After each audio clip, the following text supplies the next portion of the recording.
eu quero chamar o nosso convidado de hoje, que é o Ricardo Mello, e perguntar, Ricardo, como é que você está vendo o jornalismo do ICL e todas essas investigações envolvendo o crime organizado e o governador Tarcísio já se antecipando, dizendo que o metanol não tem nada a ver com o PCC. Como é que você está, Ricardo? Boa tarde, meu querido. Boa tarde, Pedro. Boa tarde à comunidade aí da Folha Democrata. Salve, gente boa. Olha, rapaz, essa história essa pressa do Tarcísio é uma pressa suspeita demais, né? Até porque, assim, a própria versão para o problema, o que teria acontecido aí com essa história do metanol, é uma história meio estranha, assim, parece ficção, uma história meio maluca. O cara foi comprar gasolina, álcool no posto para poder adulterar a bebida, e a bebida já estava, e o etanol já estava adulterado com metanol. É uma solução muito fácil para apresentar rapidamente também. Estranho isso aí. Com relação ao jornalismo do ICL, cara, olha, eu sou suspeito para falar, porque eu estou lá sempre participando com eles. Mas, assim, o trabalho, são grandes nomes do jornalismo brasileiro, de hoje e do passado, né, que estão misturados ali. Eu conversei também com o piloto, viu, Ricardo? Ele falou comigo lá no Meteoro Brasil e a gente tem que repercutir essa história, cara. Tem que saber o que está rolando aí, né? Sim, foi um grande destaque lá no ICL, mas, assim, fizeram uma parceria com o UOL também deu, né? Mas não com aquele barulho, com aquele estardalhaço que a notícia mereceria. Imagine só se fosse o Lula, que fosse sócio oculto de aviões que supostamente servem ao PCC. Só imagina, assim, por um breve instante, né? Qual seria o tamanho do barulho que a mídia faria? Ou se fosse uma pessoa, um quadro do PT que nem precisaria ser um quadro de destaque como o Lula. Poderia ser aí um ministro, poderia ser um deputado do PT. Imagina se fosse um deputado do PT. Qual seria o barulho que a gente estaria ouvindo agora? Mas aí descobriram, parece que o rapaz é filiado ao PSOL, ou foi filiado ao PSOL, uma coisa assim, como se uma coisa anulasse outra, né? E não anula, muito pelo contrário.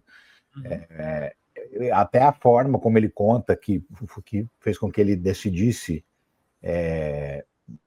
falar as coisas que sabia, porque teve uma passagem importante na vida dele, enfim, eu acho que ele contou para você também, né?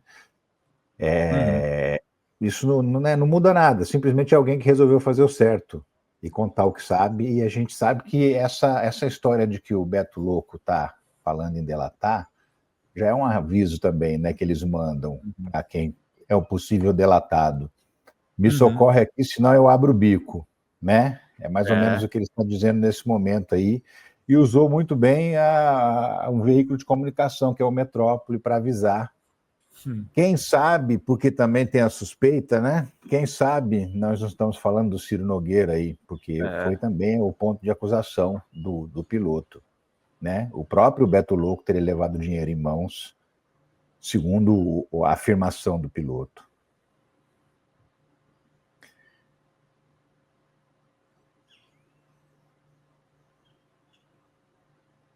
Travou aí? Opa! Não, tô te ouvindo.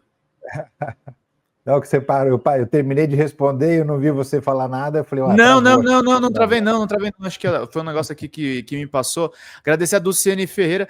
É um ponto de mudança, e eu fico pensando também numa coisa, Ricardo, porque o Haddad anuncia uma delegacia para investigar esses crimes de lavagem de dinheiro.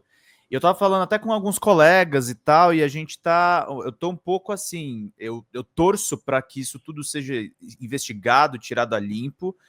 A Sofia fez um corte muito interessante lá no Meteoro, porque ela trabalhou em laboratório, é cientista de formação, e ela tava falando, Pedro, não é uma falha de destilação metanol nas bebidas.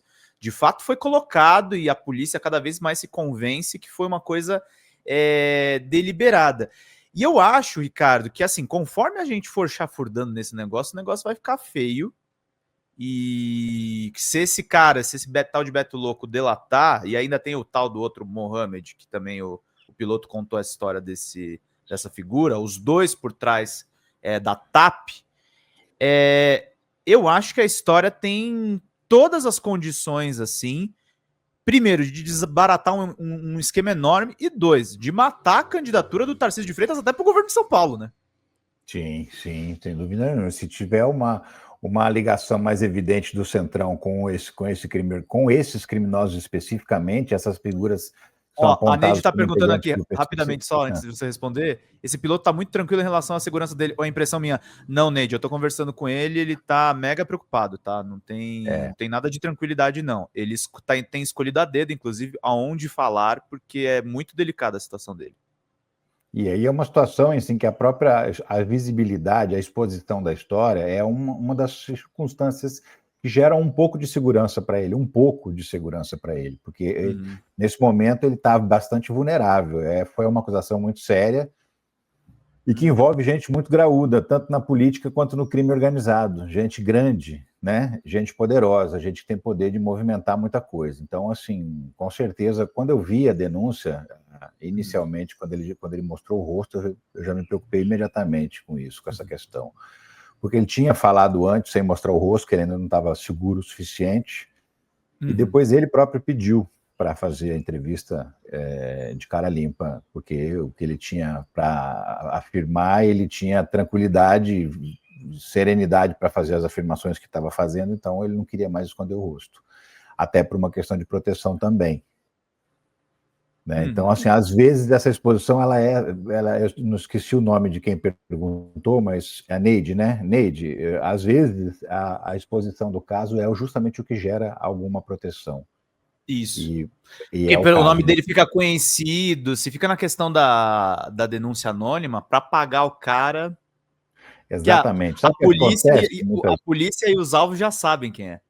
Exato. O que acontece muitas vezes é justamente o seguinte: quando um caso vira questão de honra para ser apurado, para a polícia, para os investigadores como um todo, se esse caso vira questão de honra, esse caso ele é exemplarmente investigado e, em quase 100% das vezes, solucionado.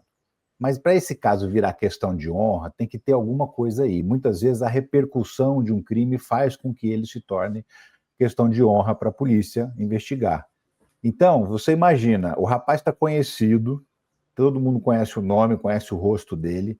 Se esse cara desaparece, se alguém faz alguma coisa com ele, esse é o tipo de caso que vira questão de honra para ser apurado, por conta da denúncia pretérita que ele tinha feito. Então, é o tipo de caso que, se você ter a polícia empenhada para apurar, é melhor não mexer. Então, é nessas circunstâncias que muitas vezes a visibilidade que se dá para a pessoa, ela acaba contribuindo para a segurança dela, que é o caso nesse momento, né? Porque antes ele estava totalmente vulnerável, ninguém sabia quem ele era.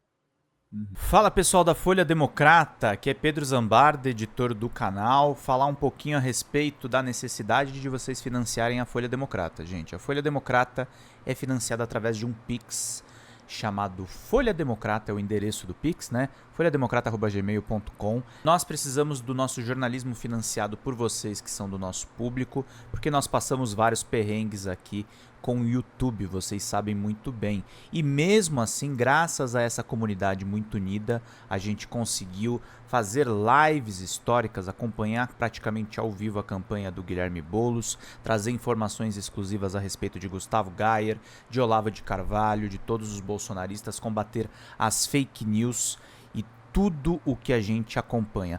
Por R$80 no nosso Pix, você ganha um curso de roteiro para série, o que é muito importante se você é artista, roteirista, se você lida com essas práticas da economia criativa. Outra forma de você colaborar também é se tornando membro aqui do nosso canal. Isso é muito importante para você fazer as suas atividades por aqui, porque você tem acesso a vídeos exclusivos e nós temos um curso de jornalismo básico para você poder acompanhar a partir de R$5, que é ministrado por mim. A gente tem aí quase uma dezena de aulas e muito conteúdo para você poder acompanhar. Meus caros, minhas caras, financiem o jornalismo independente, financiem o jornalismo que se posiciona à esquerda, financiem o jornalismo na internet, que traz informações confiáveis, checadas, que cruza informações e que trata você, que é o nosso público, de uma maneira muito séria. Vida longa e próspera, gente. Cuidem dos seus. Até mais. Tchau, tchau.